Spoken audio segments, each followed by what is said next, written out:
Hi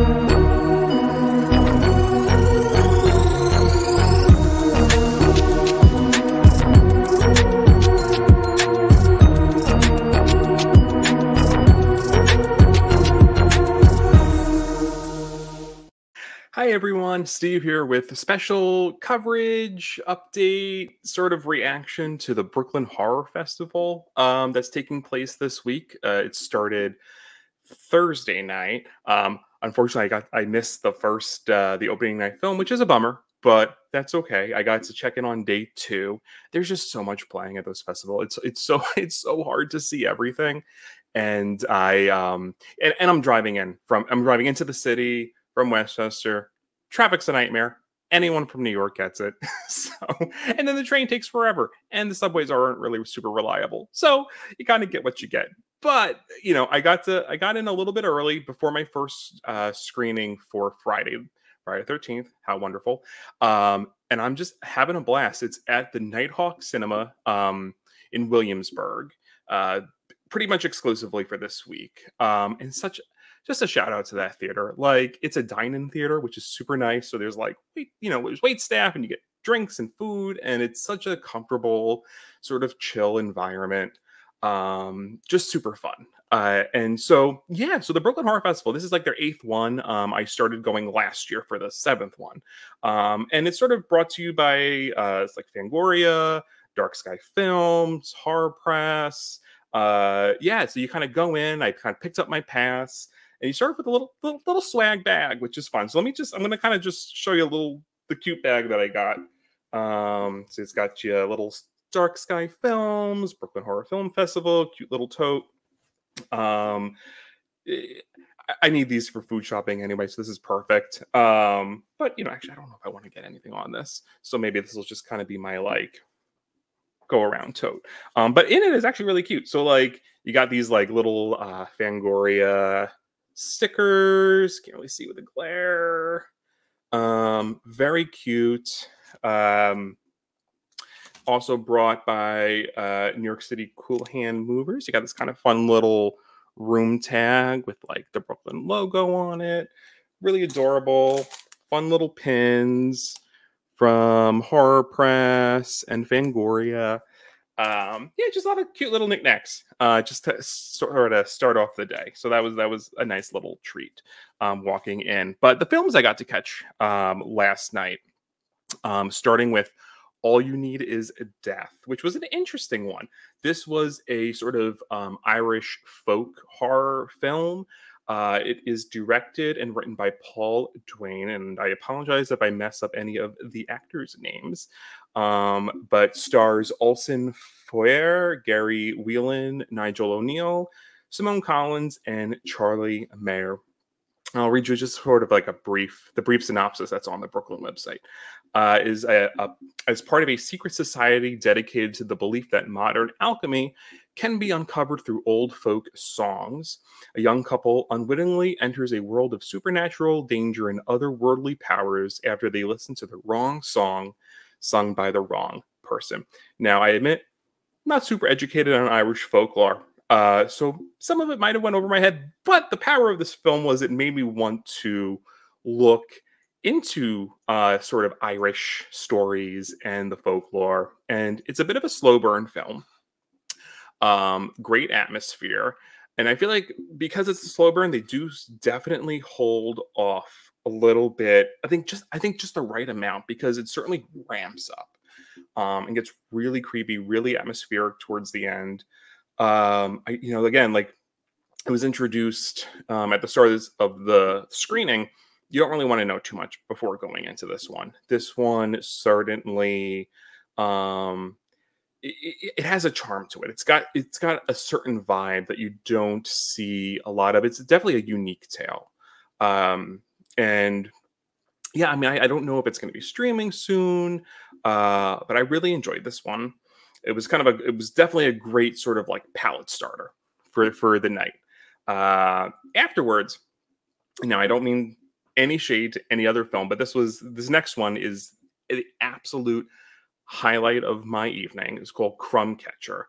So it was directed and written by Chris Scotchtopole. And it stars Rigo Garay, Ella Ray Peck, John Sparadakos, and Lorraine Faris.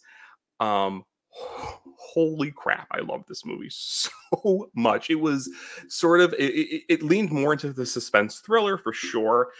Certainly harkening back to oh my gosh, I'm thinking of the Robert De Niro film. Oh my god, I'm totally gonna. You know what? This is a peek behind the curtain. I have to IMDb this because Cape Fear. I didn't even have to. See, it comes to me eventually. But yeah, it definitely had Cape Fear vibes. I'll read you just sort of the short synopsis as well. So Shane and Leia are both in the publishing world, but that seems to be the one thing they have in common.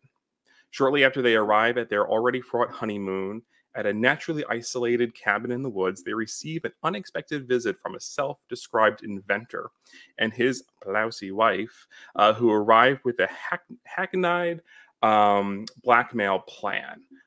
It is certainly shout out to the actor John Sparadakos. I mean, all the actors are so on point in this. The humor, the thrills, the tension that ramps up. Yeah, this movie had me really like laughing out loud. And then there's a car chase scene. I'm not going to spoil much in this, but there's a car chase scene that's just filmed in such a way that you don't really see just car chases looking like that. It just was so tense. This was really the highlight for me. I don't know when it's going to be streaming. Hopefully I can't wait for people to see this movie. I believe this is a Dark Skies film. Yeah, absolutely. Like, and I think so they had a little bit Q&A after this one. And it was like a 5-year process to get this film done. They like filmed it not just like in a one sort of like 18 to 20 something day spurt. Like it was filmed like over several different just shooting schedules. I think just in the process of like these actors were kind of like living in the characters for like a year or so. Like, so these characters feel really well like lived in, truly realized. But man, and I think all the cast was there in the theater. And it just was the energy of this movie. I really like, and I don't want to spoil much at all. Yeah, please check out Crumb Catcher when it's streaming or whatever ends up happening with this. Keep an eye on it. It is one to look out for. And then afterwards, I kind of capped out the night with the short package, the kind of their head trip shorts. They put so the Brooklyn Horror Festival, they have like short packages. And then they kind of collect all the shorts under one sort of umbrella. So this one's called Head Trip.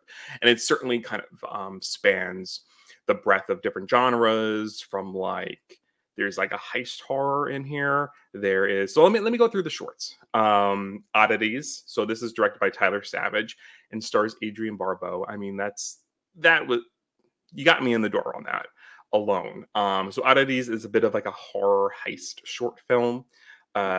Super fun. It had me laughing. Fun twist ending.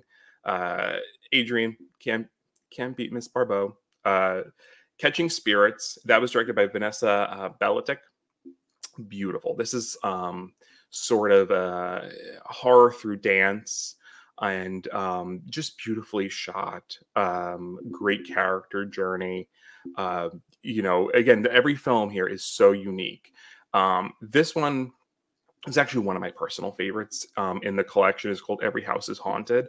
And I think sort of being a parent, because there's definitely some focus on parenthood in this movie. And this is directed by Bryce McGuire. And this one's about a couple who buy a new home in sort of a difficult housing market, knowing it's haunted. And sort of the wife experiences the ghosts and sort of and it's told in sort of like dual formats. So it's got some just straight up narrative, dramatic, what you would typically picture. And then it's got sort of this docu kind of interlude sort of moments that are just it's super heartwarming, really just delightful. And After that, we have I Could Just Die and That Would Be All Right. And that was directed by A.K. Espada. And this is certainly a mental health focused one, specifically kind of dealing with depression and suicidal ideation. Um, Again, super charming, absurdist humor, but really sort of at the core, just like a beautifully crafted story around mental health. And just this one was another highlight for me. Um, Pruning by Lola Blanc. This is sort of a political satire short. Definitely sort of like, it doesn't hold back. As soon as they're talking about political ideologies, you're like, oh, okay, we're in for this one. And this is kind of one of the films where like you're sitting, you're like not quite sure how people around you are going to react to it.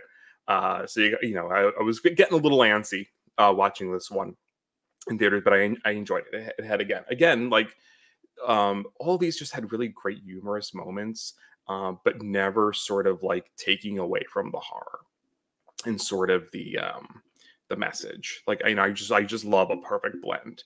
And then we also had The Influencer by again so sorry Lyle Rogers. And this one is sort of, again, so there was a Q&A afterwards, and they talked about the journey and how long and how many iterations of social media had gone through since like 2019. So again, this was again a look at sort of social media and sort of these tropes and kind of playing on the tropes of the influencer. And then the last film, Meadowville by Philip Davis. This one was beautifully shot. I'm not sure if it was shot on film. It certainly looked that way. It didn't feel like a filter. It had like this graininess to it. Really sort of eerie, really creepy imagery. I gotta say that what they were able to achieve with sort of the supernatural instances and just sort of these like there's like dream sequences as well, that are pretty unsettling and kind of stayed with me on my drive home that night. But yeah, so that was the Head Trip short film program. So I am going to be going tonight for a couple of films, and I can't wait. It's such a blast. So for anyone who is able to check out the Brooklyn Horror Festival, I think there still are tickets available for certain screenings. And there's a rush line if you already have a pass, and like there's no shows, they can get you in. But definitely keep an eye out for next year. This is just such a fun event that I'm just starting to get excited for every year. But yeah, so keep an eye out. I'm going to be putting out sort of my recap of what I see tonight. That'll probably come out tomorrow morning. And this is going to be going on, I think, until next Thursday. So lots to look forward to. So keep an eye out. See y'all real soon.